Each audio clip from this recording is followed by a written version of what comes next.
Welcome to Clarity Tarot, and this topic is going to be what are your gifts in career right now, as this can always change across your lifetime. So we have 4 piles today. These are general readings. If you want a personal reading on this topic, you can contact me through the info in the description box. We have pile 1 with the pink pen, pile 2 with the blue pen, pile 3 with the green pen, and pile 4 is the black pen. So take a moment, timestamps are below, and I will see you at your reading.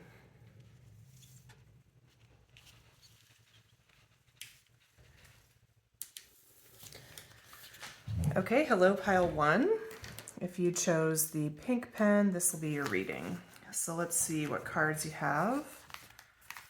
We have the Lovers,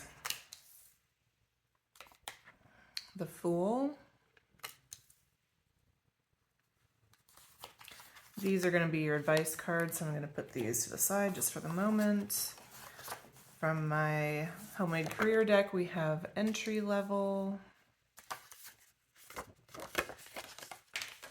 I Need to Look Better Than You, I'm Obsessed with You and This Situation, and Work, Work, Work, Work, Work. So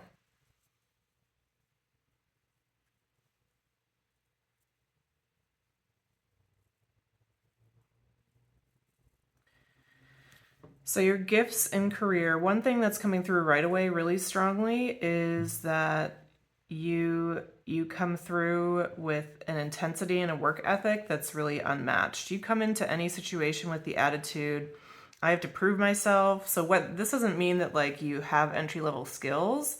This entry-level card, it's saying that regardless whether you're a middle manager or a CEO or entry-level, whatever level you are, you treat it like it's your first day on the job and like no one knows that you have any value. So you're constantly trying to show people like, here's what's important about what I do. Here's why you should keep me around. Work is really important to me. Work is my life. So please put me to work. Give me something. I'm here for you. With the Fool and the Lovers, I'm also getting that you're willing to take on new projects, that you're willing to jump in. Sometimes people may ask you to take on, those tasks that other people don't want to do, and you're willing to do that. You're willing to support the team. And there's this energy about you with the Lovers where you want to be chosen. You want to be seen in a high light. You want others to recognize you as, if not the best, one of the best at what you do. And this really drives you and really makes an impression on those around you. So this is interesting to me because when I was starting with this reading, I was thinking what would come through would be even like skills or industries that you'd be really good with. But obviously, like, this could go across any industry. It doesn't matter what kind of job you do. But the thing that really stands out about you is your willingness, like the way that you work. So if by chance you're interviewing right now and perhaps you're looking for like a new position, this would actually be the thing to highlight more than any of your skills. I know this probably goes against like traditional career coaching advice. I've also been a career coach in the past, so you know. But if you're talking about yourself in an interview, one of the best ways to talk about how you are would actually be to say, I've been told in the past by prior colleagues and supervisors that they just really trust me to get the job done. They look to me when there's a problem that comes up that no one knows how to solve or that feels overwhelming for others. I'm willing to take that on and do whatever it takes to get us to where we need to go. That's a really valuable quality to have, and I can tell you it's very rare, having done a lot of interviewing of candidates and things like that. So it's definitely something to highlight about yourself. Let me just sense in here and see if there's anything that's more focused on skills or talents or, things you might put in a resume.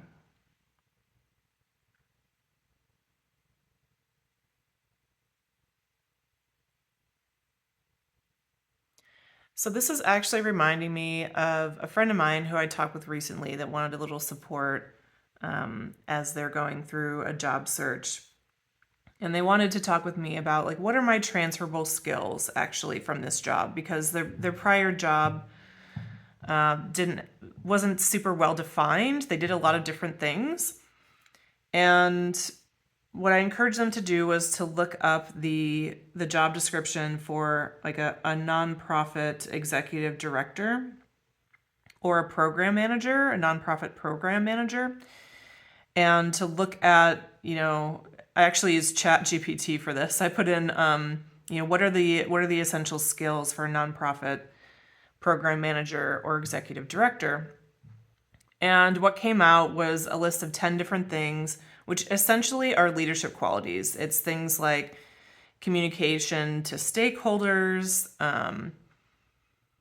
problem solving, management of underperforming employees or colleagues, strategic thinking, project management.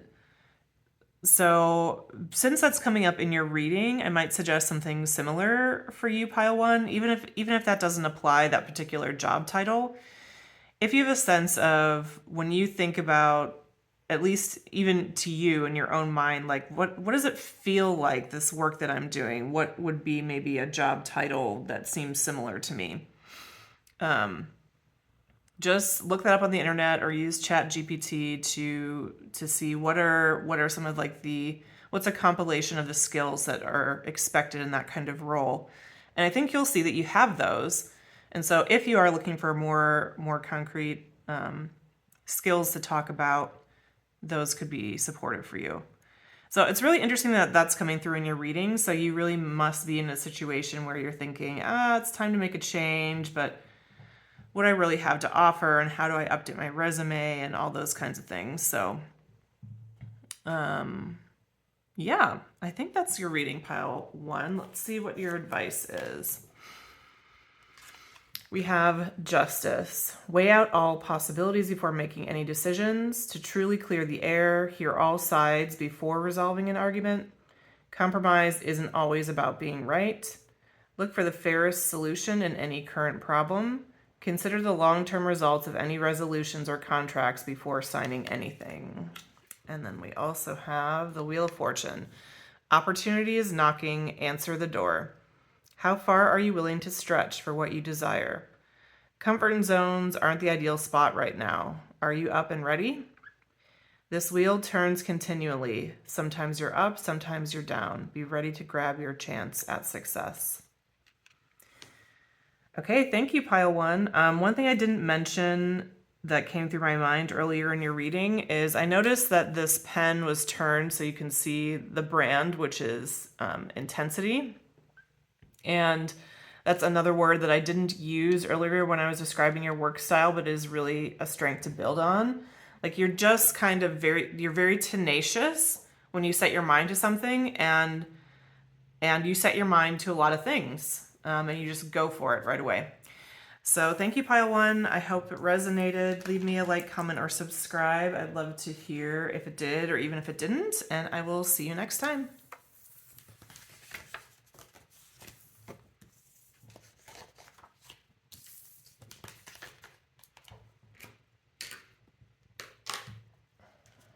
Hello, Pile 2. How are you? If you chose this blue pen, this will be your reading. Let's see what cards you have. We have the Star card, Four of Swords, Six of Swords. For my homemade messages deck, we have Incompetent, I'm not telling the truth, You are a breath of fresh air, I love you, I think about you constantly. And then here's your advice, which we'll read at the end. So, okay, let me just look at these for a moment.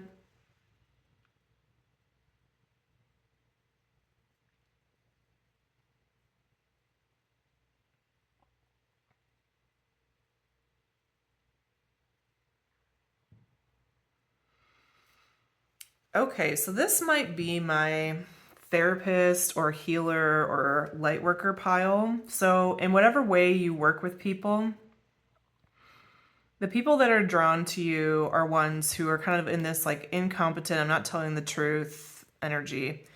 And there's some area of their life where they're not able to see things clearly. So that's why this is saying like I'm not telling the truth. It's more about people lying to themselves. Let me think of an example. This could even be something like playing small, like perhaps some of your clients or the people that you talk to, that you help, see themselves as incapable, or maybe they've never had someone invest in them or help them see even some of the basics of life, such as like how to get a job, how to get your first apartment, how to pay your bills, how to manage your money. There's some place where they're feeling overwhelmed and they're not sure how to take those next steps, how to care for themselves. It's making me think of a friend of mine who works with unhoused kids in the streets of Denver. And what I understand about their work is a lot of it is helping them find, well, first of all, just receive some love and friendship and investment with no strings attached. But eventually, if they want more support or services down the line, it's about like, how do I actually get a stable place to live? How do I attend to my health care? How do I get a job? How do I create a life that's meaningful for me, that I don't need to escape? Which I think I use the word basic for that, which, I mean, tell me how many adults really have that, all those areas. It's a lot. It's a lot just to be able to have those things. So it's a really big deal. So that would be one example.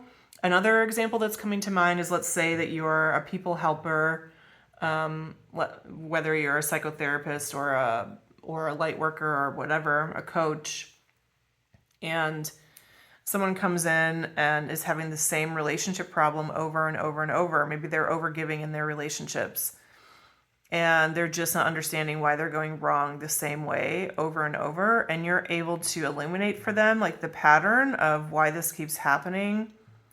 You're able to give them unconditional positive regard. You're able to show them how to actually give themselves the love, attachment, and nurturing that they have needed all along, that all of us need from our caregivers and never get perfectly. So you show them how to give that to themselves, as well as how to give themselves the truth. How to be able to tell yourself the truth about yourself without that being criticism, without it being self-hatred, without it being, descent into, what's that word? Like self-flagellation, or just ripping yourself to shreds, because that's good for no one.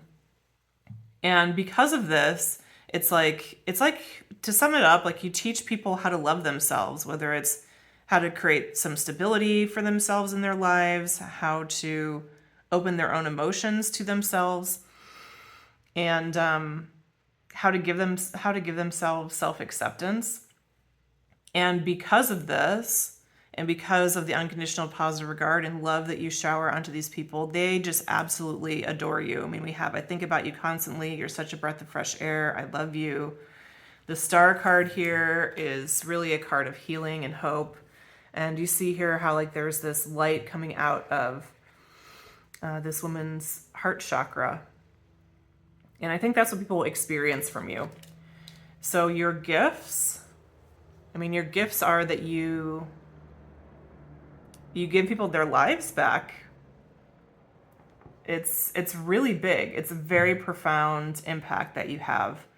It's transformative. And also there's something about the way in which you do this, that there's some kind of like safe cocoon that you create for people with this Four of Swords. You provide a place of rest for them, a place that's safe, a safe container is how we say this and with one work that I do. And with the Six of Swords, you're able to help them leave behind what was not working for them, or what was self-destructive or painful. I'm getting that if you've picked this pile, you whatever work you're doing now either is your life's work or is very, very close with just a couple adjustments needed. So if you're a therapist in private practice, you're doing exactly what you need to do. Maybe the business side needs some tweaking, or maybe you need some more support or something. But whatever it is, it's just like changing a few dials so that it's optimized. But in terms of like, am I in the right place? Am I doing the right thing? That is a very clear yes for this pile. So if you had a question about that, you're really where you should be. And let me just take another moment here and drop in a little bit deeper and see if there's anything else coming through.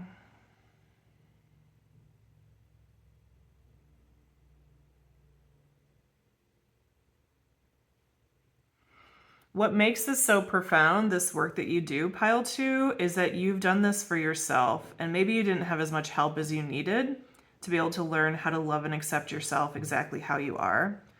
But you've taken this journey, you've been able to get there. And so Spirit is just saying, like, don't forget you in all of this. And I think you get a lot of healing energy from the work that you do with people. I heard this many years ago from a healing course. So either you already embody this, or it is your destiny in a way to embody this. But it's the principle that when you're sharing healing light with others, or when you're supporting others, you should receive, let's say, 100% of that from the universe, or from your higher self, or from your God, or however you think about that, wherever, the origin of that healing energy comes from. 100% of that, you offer 20% to the person you're with, and you stay 80% with yourself. Which, for me, when I was a young psychotherapist, almost 20 years ago now, that was just a life-changing idea, because the approach I was taking is I get 100, I give 100. I pour everything into my clients, which actually isn't helpful for you or for them, because it creates like it can create a sense of codependency. It can almost create like, people come in for their fix. Which in some very short-term instances can be helpful for healing. But certainly I wouldn't want to set up my practice or the way that I work with most people that way. Not least because if you're doing that 40 hours a week, then you start to do it in other places in your life. And it's interesting that I'm finding myself talk about this, because my first instinct was, oh, well, you've already got this mastered, pile 2. But now I'm looking again at these cards. I love you. I think about you constantly. You're such a breath of fresh air. And there is almost this like fixated quality about that, like almost like it's too much, the way that people are attaching to you, which tells me that maybe that's an important message for you to consider. 80% of that healing energy for yourself, 20% for your clients. It sounds like you may be overgiving a bit in those relationships. I'm hearing also that there might be a fear that you have that if you start to give less, then people won't heal, or the results won't be as good. And I'm here to assure you that that's not the case, but here is what will happen, most likely. Most likely the results that your clients will begin to have will be slower, because they'll be learning how to do it for themselves more actively. So this is the difference between giving someone a fish and teaching them to fish. So if someone comes in to see you and you hand them a fish, of course they're going to walk away being like, oh my goodness, this is amazing. I love pile 2. They just give me everything I didn't know that I needed. It's beautiful. It's wonderful. I'm growing so much. Everything's great. And then what happens when they stop seeing you? And what happens if they can't get in for a session at last minute and they feel like they need that support? Then they have a problem and you have a problem, which could leave you exhausted or burnt out. And so if you give just a bit less of that energy to them and give it more to yourself and focus more on teaching them and mentoring them to do that for themselves, what happens over time is you can still fill in the gaps and offer that sustenance in the spaces where they're not able to do it for themselves. But then as they are, you can begin to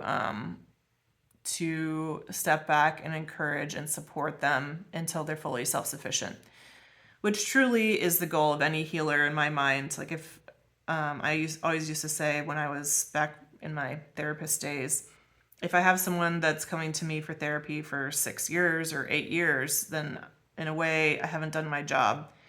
And it's not that it's up to me to heal that person, but if I have somebody that's coming back year after year, those are always difficult conversations, especially if they're like, consistent paying clients, if you're a small business owner and if they love you and whatever. But that the important message there is always, what are your goals for this relationship, and are they really being met? And I have goals for you too, and I'm not seeing you progress. And so I feel like I would be enabling you for you to stay here. However, whatever version of that would be most appropriate for your industry and the way that you're showing up with people, the way to have that conversation. I'm thinking about this with tarot reading as well. People come to tarot readers because they want answers, they want guidance, they want to feel more connected to God, to Source, to their own higher self, and they want to feel more connected to the deeper parts of their own heart and mind and body. And as tarot readers, we help with that. And we also, I do my clients a disservice if I give them the impression that those answers are coming from me. And actually the only way I'm able to give those answers is because I'm tapping into what that person already knows. That's what tarot readers do. We read the energy in the other person or that's coming through their higher self and just try to translate that for others. And that is something that any person can learn, whether you use tarot or not. But the need to know, understand, and be in harmony with your own self, your own mind, your own heart and body is a journey that I think that we're all invited to. And so your pathway as a healer, pile 2, is to continue to teach people to do that for themselves. And I'm hearing now that maybe you don't even know exactly how you've done it for yourself. And maybe that would be a place for you to start, perhaps to think back to like earlier in your journey. What were the things and practices that really helped you? Because I'm getting that you are pretty intuitive with this now. You don't have to stop and think like, okay, what kind of love do I need to give myself right now? Or how should I support myself? It's just more of a rhythm, but I'm definitely getting that didn't start out to be the case for you, pile 2. So all in all, your gifts and career, you're a healer, you're an inspiration, you're a wellspring of love, positivity, self-acceptance, healing and transformation, pile 2. And the reason that you are that is because you've done it for yourself and you're an example. And the pathway forward for you, if there's any like business tweaks that need to happen, turn your attention to those and be mindful of how much healing energy you're giving versus how much you're saving for yourself. And let's read your advice, and I'll just read this and let it stand on its own. Here we have the 10 of Pentacles. This is the Practical Tarot Wisdom deck. There's no need to worry about finances right now. Expect the money to show up. Your bank account may get a bump from a promotion or an offer of a better job. Invest for the long term as well. Think about how you can create a stable financial future and keep the prosperity flowing. Okay, thank you so much, pile 2. Glad to have you here on my channel and hope to see you at the next reading.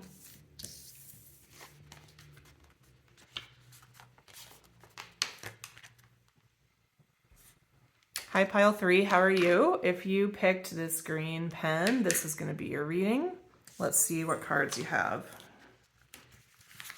This will be your advice. We'll read that at the end. From your tarot, we have Ace of Cups, Ten of Wands, Try Harder, I Have Your Back, Time for Action, Despite Appearances, I Really Care About You.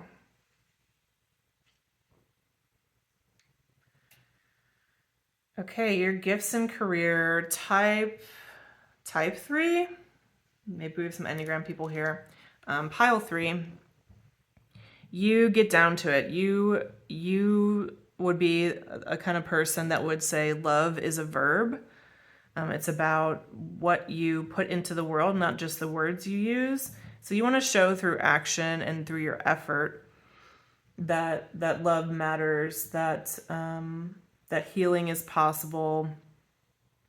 And maybe you even do this in a very practical career. I'm getting things like, being an accountant, maybe working in operations. What are some other, like technology? Anything that's kind of focused on the nuts and bolts or the foundation of a company or a workplace or a community, maybe insurance, selling insurance, something like that. So whatever it is that you do, for you, it's much less about the actual, like you being in love with the product or service, but for you, you connect to the higher sense of mission. So it's all about why you're doing that work. I'm thinking of an example, like let's say you are a custodian at a local elementary school. I mean, that work certainly is not glamorous. Getting up every day and cleaning up messes, big and small. But I imagine that you're the kind of person that does that with just such a hardworking spirit and a lightness about you, friendliness, openness that people really respond to and that comes through about you. And for you, it's about, yes, I'm mopping floors, but I'm doing this because it's important for kids to have a healthy and safe place to learn. And that impacts how they learn. So you would be the kind of person that has this kind of mindset. So I just said that people would be able to tell about you, like through your friendliness and everything, how much you care. But we also have this card, despite appearances, I really care about you. So I want to talk about this for a minute. So perhaps you're a person that it's not as easy for you as others to talk about your feelings or to express affection verbally to someone. And so in your relationships, you are more of an acts of service kind of person or a gift giver or someone that wants to show how you care by the way that you behave. And maybe sometimes you feel a little bad about yourself about this, that maybe you should be able to have more flowery words or show your care in different ways. Maybe I'm even thinking about some people who might be in partnerships, and let's say you have a career in finance for a government institution, but your partner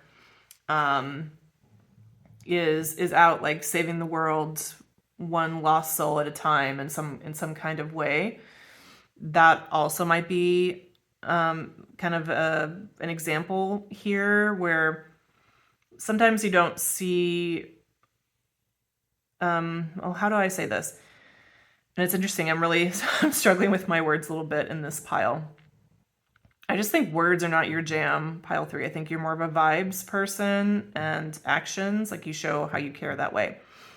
But it would be easy to compare yourself to, let's say if you are partnered to somebody that has more of an overt mission or that's easier to see how it's like service in the world or whatever. It'd be easy to compare yourself and be like, oh, well, they're the one that does like the real work out in the world. I hold it down. I keep the house together. I keep our finances in order. I run my small department or whatever you might say. But what Spirit's wanting to say here is that there's great mission in what you do. Yes, because of your support for your partner. And this might not even be in a romantic point of view. It could also be like in a workplace. Like maybe you work for a very missional organization, but you work on more of the like the operations or the finance side or something like that that isn't quite as outward facing. So there is mission and beauty in what you do with that, but there is also something profoundly important about the way that you do your work with a sense of purpose. And this is what I mean. People learn from you that they also don't have to be that person who's the figurehead, who's influential, who's out speaking and, setting hearts and minds on fire with their words and with their inspiring stories of change and transformation and meaning and faith and hope.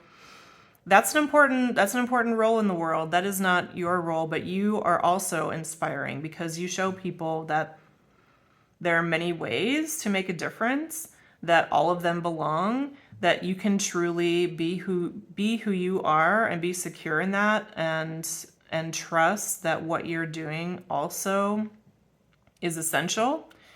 The other thing I'm thinking right now, this is an analogy from the Bible. I'm not sure where it is. I think somewhere in the New Testament. But there's talk about what's called the body of Christ and how every person is kind of like a different body part, and how an arm should never say to a leg, well, like, I don't need you. You're not important. You're not an arm. I'm paraphrasing wildly, but that's kind of the idea.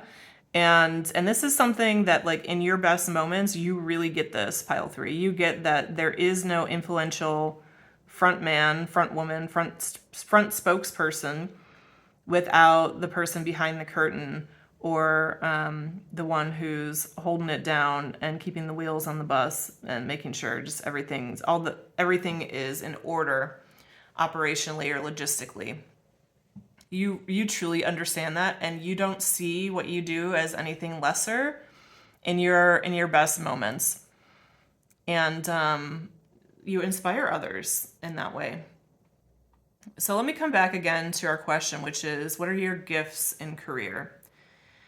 You're very consistent. You're very hardworking. You're very unassuming. By that I mean that you just kind of go about your business and mind your own business and get your work done. And you don't have to be shiny. You don't have to be the best.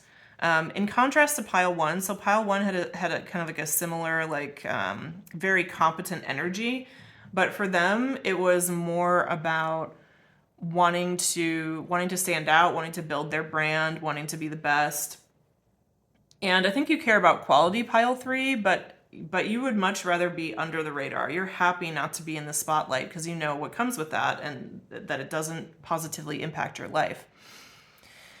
So your gifts are that you're very competent with whatever is on your plate. Once you understand the goals and the objectives of any particular work setting, you're able to take those on and be effective against them. And if for some reason you realize, I'm just not, for whatever reason, able to be successful with these goals, then you have the presence of mind to be able to just say that up front and be like, I don't think this is the thing for me. I don't think that this is going to go the way we need it to. So this should either go off my plate, or we should talk about whether this is the right role for me. Or you're very matter of fact in a way that has very little ego attached to it.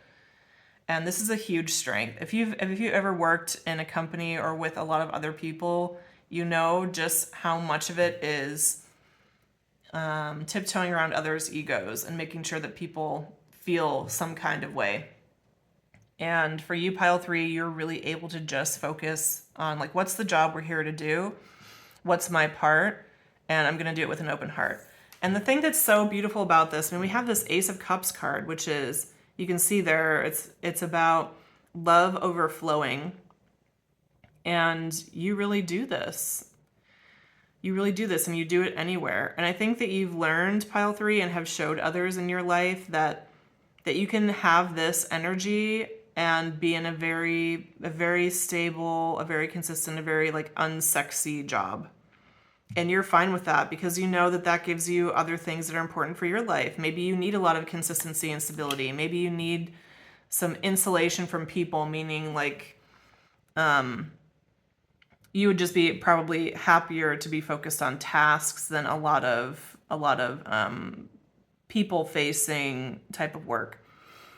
So you've chosen, I think, to be in a role that supports your inner life in the way that you want to feel, in the rhythms that you want your life to have. And then you just allow the love to flow through. Really cool, pile 3. Let me just tap in for another moment and see if there's anything I'm missing that I want to add.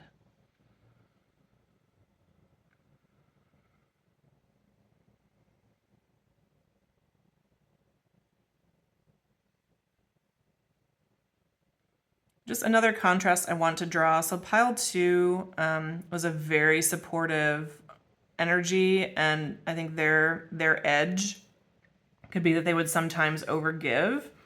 And for you, pile 3, you really have the gift of being able to tell people like, you can do it, you can try harder, you don't need my help, just do this, this, and this. And you're very willing to support others, but you also know like the pride and the self-esteem and the positivity that comes from somebody learning to do something on their own. So you're very happy to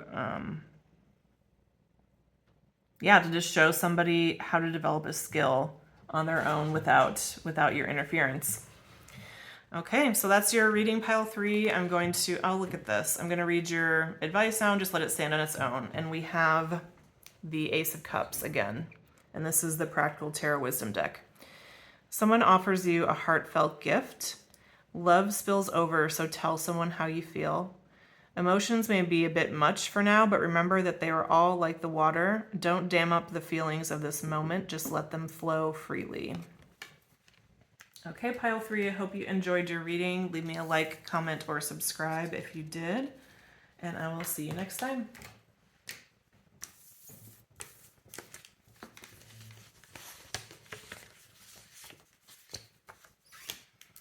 Okay, pile 4, how are you today? If you picked the black pen, this is your reading.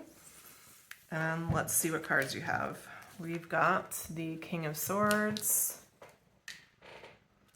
the Five of Wands, the Ace of Pentacles. For my home and career deck, we have You Think Too Much of Yourself, Relationship Building, I've Been Using You, I Want to See You Again, and Mental Health. And this is going to be your advice card that we will read at the end. So let's see here, your gifts and career.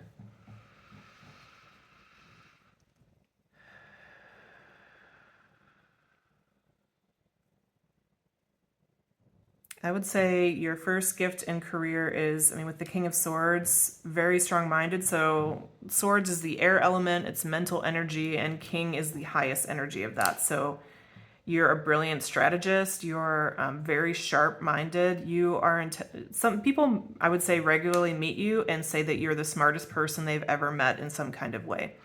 And there can be lots of ways for that. That could be like information, that could be strategy, that could be like intuition, emotional intelligence.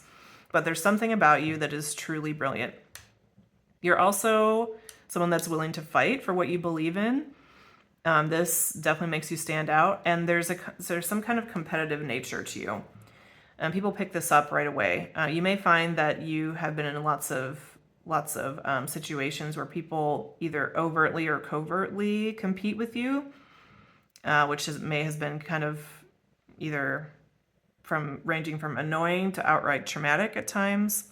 With the Ace of Pentacles, you're always willing and able to see like, okay, what's our next step? What's the road forward here? No matter how dark things are, you're able to see, and I'm getting that from this Five of Wands also. You see this one person that has like the torch. You're able to see, if not the whole picture, at least the immediate next step. I think you're a very exacting person also, pile 4, because my mind or my eye keeps being drawn to this pen. And do you see how there's this, what is this? It's like, I don't know, a spot that's on this pen, and I just want to like scrape it off and make sure that, you know, that there's like no blemish on this pen, which, trust me, is not something I would normally notice. So there's a detail orientation to you in some kind of way that also stands through as a gift in your career. So what's coming through over here, you're probably wondering about some of these cards because I've been using you, you think too much of yourself, relationship building, I want to see you again, and mental health. So this could be a couple things. It's probably a mix of about all of the things that I'm going to mention. For whatever reason, I think you found yourself in situations work-wise where you're surrounded by really negative people. It could be the competition thing. It could be that you just bring out the worst in others. This is actually reminding me of someone that I used to work for and with, who's one of the more competent people I've ever known in their particular workspace. And they were at the top, so they were at the top of a small organization, and they were doing, I would say, at least 10 different jobs, and picking up the slack for anybody under them who wasn't quite at the highest level of their competency. And this person was just like deeply lovable, very open-hearted, very strategic and practical as well, and had a very high standard. And so I'm noticing even in myself as I'm talking about this person, and what I think also sprung up around this person was this sense of like resentment or competition. It's like this feeling of, I'm just never going to be as good I can't even say it. I'm never going to be as good at that as you are. And sometimes it's even like, can you do my job better than me as well as everybody else's? And so it creates this really negative dynamic because you're so good. And it's like, it's not your fault, obviously, that you're that good. And it wasn't this person's fault either. In fact, it really is kind of like what the organization relied on to continue going is that person's just above and beyond competence. But I think you can appreciate that kind of just like the murky, swampy energy that can create if you have, let's say, 10 or 20 or 50 interactions with people in an organization where you're outshining them in some way. That's going to leave a residue. So again, there's nothing wrong about you, pile 4, but maybe you've been trying to understand this yourself and like why this is happening or keeps happening to you everywhere you go. And I would say it's a combination of two things. One, weak leadership above you. So even if you're at the top, this weak leadership could be a board of directors or someone that has some kind of impact or control on how things go. That could also be, weaker people around you or below you. But of course, that's going to happen. I mean, somebody that's at a lower level than you is going to have skills that are a bit weaker. But maybe it's even the kind of thing where like you have a boss, but you end up kind of doing your boss's job, or you have colleagues who are supposed to be at the same level, but really you do 3 times the amount of work that they do, and there's no difference in your compensation or benefits or power in the organization. There's something like that going on. So that's number 1. And then number 2, and this is the part that belongs to you, is that you don't stay in your lane. You want this blemish to be off the pen, so you're going to pick at it, even if this pen has nothing to do with you. So even if you're in operations and there's somebody in sales that's screwing things up, you want to go over and correct what's happening in sales, which again it creates this dynamic that's very unhelpful, in terms of like your work relationships and also like your brand, I would say, at your workplace. And this, I think, has a very negative impact on your mental health because you start to be like, why are people against me? Like, I'm literally just trying to help everybody out. And I'm getting that people are kind of like side-eyeing me or or backbiting me or triangulating me or doing all this weird stuff. And it's actually coming from their poor self-esteem and their poor performance. At the same time, like, people do really like you. They do really value what you bring to the table. I would say most of this is kind of just some of that unconscious ego clashing. I would say especially if you're in a workplace that has some kind of positive work culture, like if you're at a nonprofit that has a mission that you're all around, that has something to do like about positivity or healing the world, or there's maybe something just about your workplace culture that's supposed to be about being nice or not like the other guys or something like that. This would actually be worse because it's not, people aren't able to express this energy outwardly the way they would in a more cutthroat place where you'd be able to see it and be like, oh, that's what's going on. Like I kind of outshine that person and they're salty about it. Okay, I get it. Maybe I shouldn't outshine them. Maybe I should just stay focused on exactly what my work is. But I think the reason you don't do that, Pile 4, is you get bored very easily, and you've had a history of having supervisors or bosses who don't challenge you enough. And so when that happens, then of course you're going to look around for other problems to solve. So I think this is kind of a complicated, you're a difficult person to find the right place for, and it's not because you're not valuable, you're insanely valuable. It's about what happens to the social and interpersonal dynamic once you start working somewhere where you're not given enough to do that's challenging enough. So let's come back, though, to the question, which is, what are your gifts in career? Insanely bright, talented, able to do probably 3 to 5 times the amount of work of any normal person. Very versatile as well, able to pick up new things quickly and probably do them better than, the majority of people, even without a lot of training. Someone that's self-taught and self-mastering, in the sense that, like, what's that word? Self-supervising, self-motivated. For that reason, you'd make a great entrepreneur, or someone that's like totally in control of your own work goals and work product. Because anytime you give that power away to somebody else, it's going to create frustration for you. So then you have 2 choices. Either just find ways to swallow the frustration, like, oh, Juan in sales is messing it up, and I'm just going to have to watch that happen. How is that for me? Like, you either have to do that, or you're going to step in and fix everything for that person, and then create this kind of like swampy dynamic where you work. So the sky is really the limit for you, Pile 4. There's so much that you could do. It's really going to hinge on, do you have a long runway? Are you able to just do what you want to do without other people holding you back? Maybe you even criticize yourself for thinking that way sometimes. Like, well, obviously it's got to be me. Like, how is it every place I go now there's 50 people against me? Like, what am I doing? And it is you, but maybe not in the way that you think. Again, with this mental health thing, I think this really, really negatively impacts your mental health. And I want to say something about that real quick. So when we think about mental health, sometimes we think about, oh, I'm feeling more anxious or depressed or something. But mental health, like, truly is health.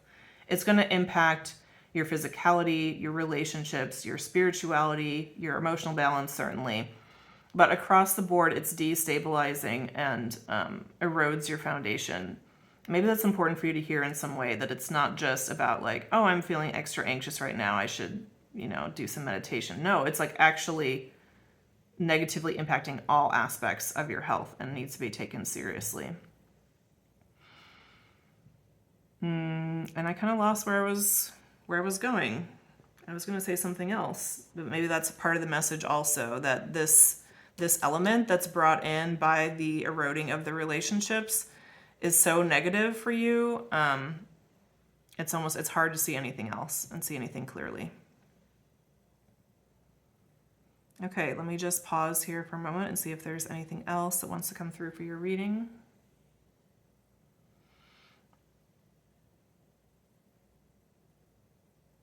I didn't talk about the I've been using you card. I don't think not that much needs to be said because I think you already know this, pile 4, that because of this low level like resentment that people aren't willing to see that they have towards you, the way it causes them to behave is just to take what they can get from you and not offer back much in return, or offer as little as possible. And that could be in terms of like promotions or opportunities, or even taking credit for your work, or again, triangulation, or all these different kinds of unhelpful behaviors.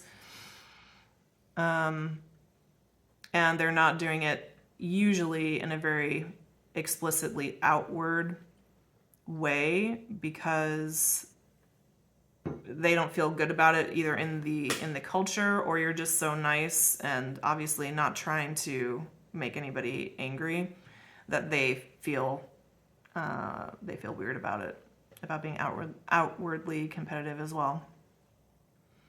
So I think that's your reading, pile 4. I'm going to read your advice now, which I'm just going to let stand on its own. And here we have, this is from the Practical Tarot Wisdom deck, the 7 of Swords. Sometimes it's better to keep your ideas to yourself. Don't let your enthusiasm reveal things others might like to take. This is a good time to watch for that person who likes to use your ideas while taking all the credit. For now, focus on gathering your thoughts. You can share them later. Thank you, pile 4. I hope you enjoyed your reading. Leave me a like, comment, or subscribe if you did, and I will see you next time.